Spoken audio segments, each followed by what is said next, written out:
Ito, tignan natin kung under na siya. Punta natin yung konto. Tignan natin kung under siya.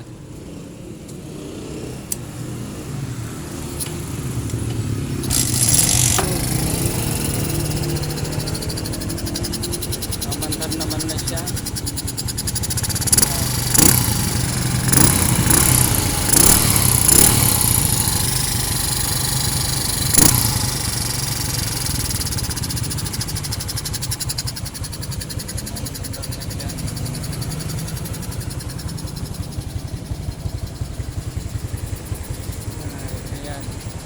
Suzuki Shogun yata to.